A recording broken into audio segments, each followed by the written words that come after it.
Ahmed Hussein founded the Young Egypt Party, also known as the Green Shirts, inspired by the Hitler Youth and the Brown Shirts of the SA. The party was founded in 1933. Further inspired by Germany, they used the Roman-style raised hand greeting.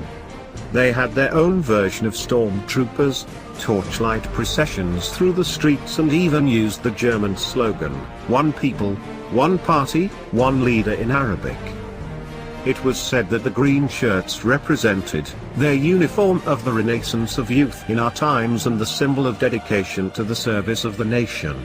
The black shirt policy in Italy succeeded in arousing a spirit of patriotic zeal unlike any seen for centuries. This is because it is founded on the power of organization, the instilling of a sense of pride and dignity, and the conquering of the feelings of weakness and timidity. Egypt, like other nations, still needs to organize groups that are active among the people who are the source of authority. During World War II, members of the Young Egypt and Green Shirts spied on behalf of Rommel's Afrika Corps. A young lieutenant named Anwar Sadat was even tried and imprisoned. In 1939 the party was banned by the British occupiers. The British occupied Egypt and the all-important Suez Canal. There was a large Italian community in Egypt before the war. These civilians were arrested without cause and put into concentration camps, their money and property seized. Incidentally, they left the Italian women, penniless, to fend for themselves in utter poverty. As Rommel's troops grew close to Egypt, many Egyptians planned on rising against their British occupiers and joining the Axis. They held their breath in wonder, and their freedom got closer and closer. The deciding Battle of El Alamein brought their liberators, the Afrika Korps, within 150 miles of Cairo. Unfortunately, it wasn't meant to be. The forces of enslavement and oppression won the battle. Aziz Ali al-Misri was an Egyptian officer and politician. In his colorful life he co-founded Al-Qattaniyya and Al-Ard, also known as the Covenant. He was also a beloved early revolutionary who played a prominent role in the early stages of the Arab Revolt between 1916 and 1918, which sought to create an Arab state free from Ottoman Empire tyranny. During World War I, al-Misri surmised that a German victory would make the reality of an Arab state achievable.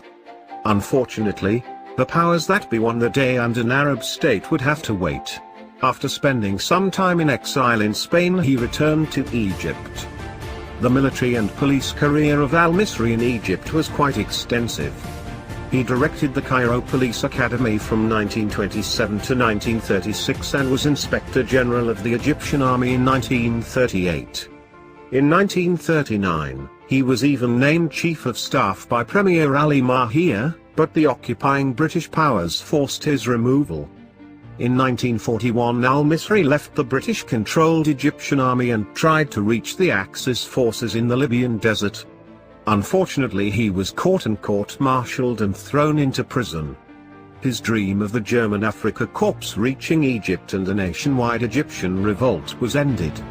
The Germans would fail mere miles short of their goal. In 1952, al-Misri helped the Free Officers prepare for the revolution of 1952. In turn, they wanted to make him president, but after a brief time being the ambassador to Moscow in 1953, he retired a year later in 1954. He died in 1965 in Cairo. He is a national hero of Egypt today. Among other honors, one of the longest streets in Greater Cairo is named after him. Hekmet Fahmy was a very famous dancer in her day. She toured with Ali El-Kassa's theater group in the 1920s. It only took a few short years before Fahmy was the most sought-after dancer in Cairo. In fact, she got so famous that she danced before the rich and famous of many countries. This enabled her to form relationships and links with many important people. Links that would help her later to fight on the side of National Socialist Germany. Her weapon, espionage. Hekmet was a well-known Egyptian nationalist, and as such, she naturally hated the British, who controlled Egypt at the time. In the early 1940s she met up with former boyfriend Johann Epler. Hitler was the head of German intelligence, WWII, in Cairo. Although he was German, he grew up in the port city Alexandria. His contacts were vast and included friendships with King Fuad and Prince Kemal of Egypt. Hekmet and Hitler worked together in securing information from British officers. Hekmet used her considerable charms to woo several British officers. She was very successful in her duties, and the two transmitted her information to Erwin Rommel. Sometime in 1942 the British arrested Hekmet and sentenced her to 5 years in prison. This ruined her career. By the time she was released from their dungeons she was 40 years old.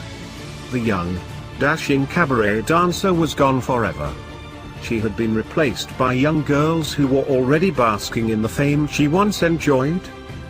Hekmet starred in several movies, but they never went very far. Her days as a celebrity were over and she soon faded into legend. A great patriot who fought on the side of light against the enemy of mankind. For that, Hekmet Fahmy, you forever earned the lasting fame, love and admiration that you so desired in life.